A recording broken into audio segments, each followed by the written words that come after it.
As we continue to build westward, we now come upon one of my new favorite areas along this route, and I've dubbed this area Fleischmann's, or Fleischmann's. Fleischmann's, I believe, is the proper pronunciation of it, and the station stop is named after an actual station shop along the Catskill Mountain branch. And this is not, again, meant to be modeling exactly the Catskill Mountain branch. It's just drawing a lot of inspiration from it, and in fact, the station is named after Fleischmann's along the Catskill Mountain branch, but this area actually resembles a little bit more of the area called West Hurley on the Catskill Mountain branch. So I kind of took a few different ideas from the real world and combined them into one thing. So this spot is kind of, I guess, sort of a special spot in my mind, because on the real deal, on the real Catskill Mountain branch, this is about 10 miles, let me think here. Yeah, it's about a little less than 10 miles from where the branch would have originated. And it's kind of fitting because it almost fits exactly where it is on the DBEV route. And that was completely by accident, to be completely honest with you. So the thing is that stop is right along the Shokan Reservoir. And that's a spot that I used to go fishing at with my dad quite frequently when I was a kid, and even still go there now when I go back and visit in town. And there's the spot is very similar to this in how it looks, with a parking off of a dirt road, parking area off of a dirt road. There's no station there anymore, and there hasn't been a station for a long time. There's some foundation remnants and stuff like that. But I kind of wanted to take the way that I picture it in my head and bring it into this world and sort of doll it up a little tiny bit, if you will.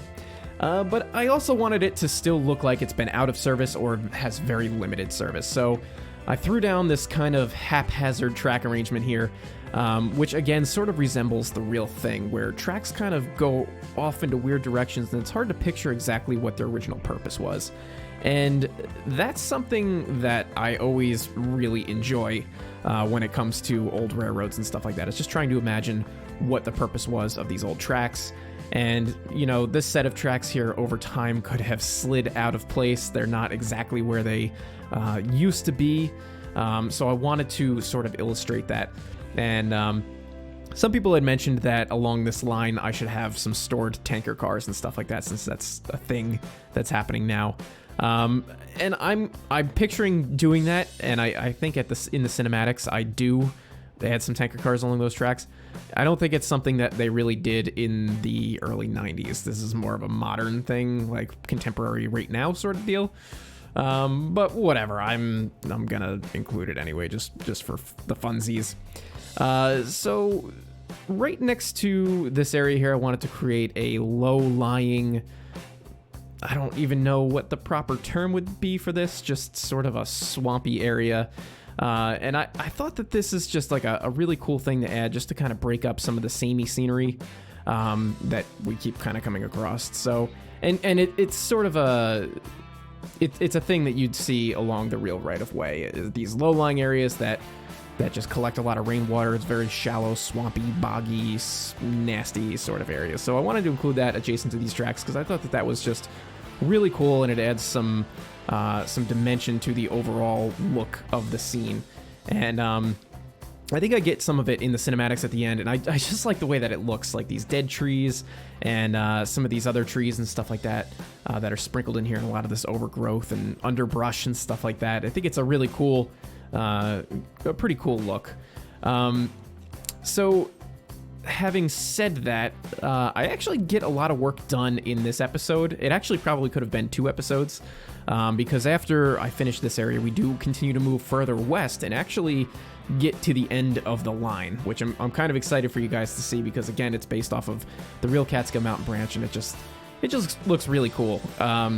So anyway, along with this area, in terms of the scenery and stuff like that, I wanted to use a lot of these smaller trees. So you'll see a lot of, I think like 6, 9, and maybe 10-foot high trees. Before I talk about that, this little cinematic-y looking thing here, the camera wasn't rolling when I thought it was, and I just wanted to show off this really cool fence that I put here and all this overgrowth and stuff like that. So it didn't make it into the time lapse, but there it is.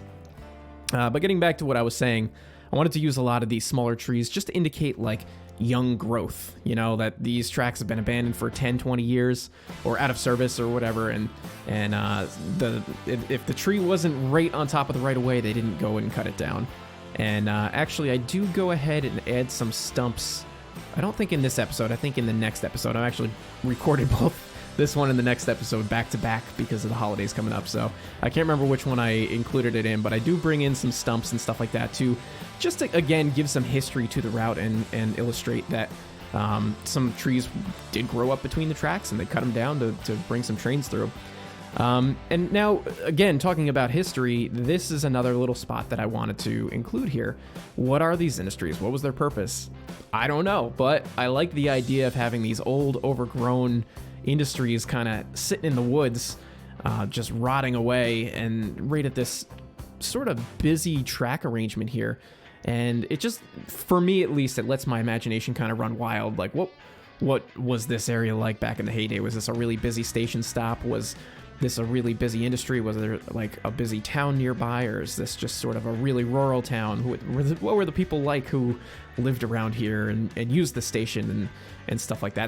Those are the kinds of things that go through my mind and get me kind of excited about a map like this, or I guess just this map in general, is just picturing all these things. And that's kind of really what gets me excited about the Catskill Mountain Branch too, is that it goes through my hometown. My grandfather worked on the line. There's a lot of history that I am kind of a part of, but at the same time, I'm removed from it because I was never active when I was growing up. It was long deserted. So just to imagine what life was like when those tracks were very, very busy, like in the 1920s and the 1930s, when there was just heavy freight passenger trains going back and forth, people coming up from the city and stuff like that. So these are the types of things that just go through my head and get me kind of excited about a map like this. And just having a lot of fun, really, throwing all this like overgrowth in and really just making a very woodsy route, I guess, at the same time as being not so woodsy, because in the other end, in the downtown area or in the city area, we have this city. And this has been a really good route for me to just kind of dabble in a lot of different things. And so far, I've learned a lot about what types of stuff, what kind of scenes I enjoy making, and ways to sort of improve upon my building and do different techniques and assets that I like and assets that I don't like and stuff like that. And I just have to say that I'm really happy with how this route is turning out, and I'm just really excited about it. Even if nobody else enjoys it, just for my own like experience and enjoyment, this has been like a really great ride. And I'm saying this stuff as if this is like the last episode or something like that, which it's not. There's still more stuff coming ahead, but it's just where my mind is at right now in terms of the build. Because we're wrapping up the main line right off to just off the camera here is the spur that goes to our final industry along the route, which is ends up being a small quarry. But I'm going to talk about that in the next episode. I can't talk about that now. Otherwise, I won't have anything to talk about when I record the last episode, or the next episode, rather. So we're getting there. And then just further down the main line is our actual end of track, which is what I'm about to start to lay out right here. So I needed to add a few more tiles, obviously, so that we can continue to add the track. And to mitigate this whole 5 meter, 10 meter terraforming issue with Service Pack 3 that I've been laying the last few grids out as 10 meters and doing my terraforming and even some basic texturing, and then converting it to 5 meter. And that's been kind of my workaround for actually getting these things done without pulling my hair out. But yeah, so I'm just trying to lay out this track here. I was trying to get the curve right. Spent a lot of time trying to make sure the curves look right and things like that. Probably more time than I should. But this is the last half a mile of track, maybe, or a mile of track. I always end up laying a lot more track down than I think for some reason. It's easy to just lay a whole bunch of track and be like, oh wow, that was just like 5 miles of track. Now I have to figure out how to scenic it. But this is the last section of track, and this leg of track is meant to be, I guess, out of service as far as the DBEV itself is concerned. That trains could go about as far as what I'm about to put right here, and that's it. But it's not used for any service or anything like that. And what we're about to build right here is, again, based very heavily on the actual Catskill Mountain Branch. and the current, I guess, washout situation at Boyceville, right in on the Catskill Mountain branch. So this is going to be a small trestle or bridge over a creek, and it's been washed out, and that's what terminates the end of track. And the DBEV doesn't see any need to restore the bridge because there's no service, there's no other industries beyond this track anyway, or anything like that. So that's my idea here, and like I said, it's based off of the real deal. And this happened during Hurricane Irene, which I think was 2011.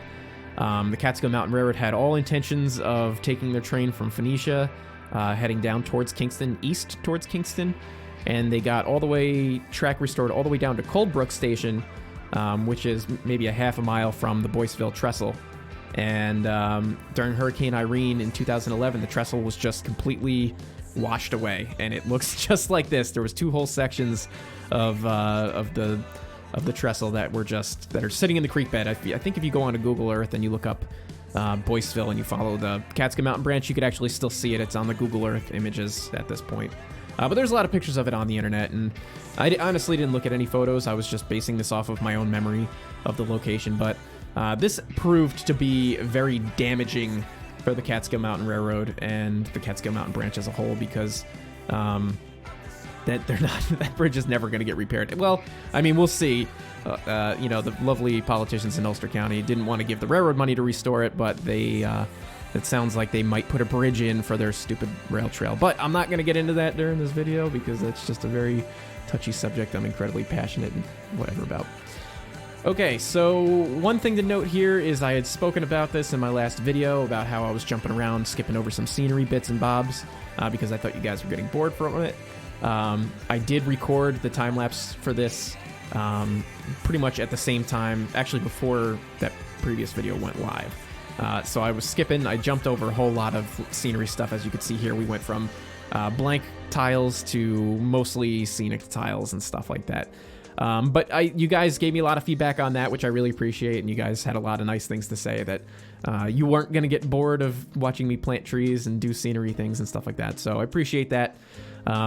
Some of it is for my own sanity's sake, because if at this point, if I included a lot of the tree planting, then I have to talk over it, and giving a 15 to 20 minute monologue in my office by myself in front of a computer is a little difficult sometimes. So at the very least, it saves me a little bit of trouble and whatever things to talk about while I'm doing some of these things, because that's the other thing that concerns me about my videos, is that just giving repetitive commentary. And I know a lot of people are new, but there's also a lot of people that have been around for a while, so I just don't want to feel like I'm just repeating myself over and over again. I'm always looking for something different to talk about, and just try to stay engaged with you guys, and any comments or feedback you guys have for me through the YouTube comments, or comments on Twitter or my Discord or anything like that.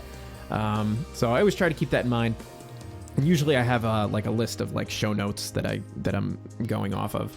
However, lately when I'm doing these kind of batch edits, I don't have that. I'm just kind of really going off the cuff with just some bullet points in my head, and then just talking about what's on the screen. So yeah, let's talk about what's on the screen right now. Again, just trying to do some of this sort of scenery stuff here. I used a lot of these JR rocks, which look really good. And in my opinion, what you got to do with these things is use the height tool and bury them down into the earth a little tiny bit, because if you just plop them down, they're just kind of like boulders sitting on the surface, and that they look kind of strange. So you want to bury them down and vary their size. I also rotate them just to get some more variety in there. They still feel a little plain in some instances and a little repetitive. I'm still trying to iron out exactly how to make it work, but I think the rapids and then bringing in some of these trees and shrubs and grasses and stuff like that really helps a lot, kind of break up the scene.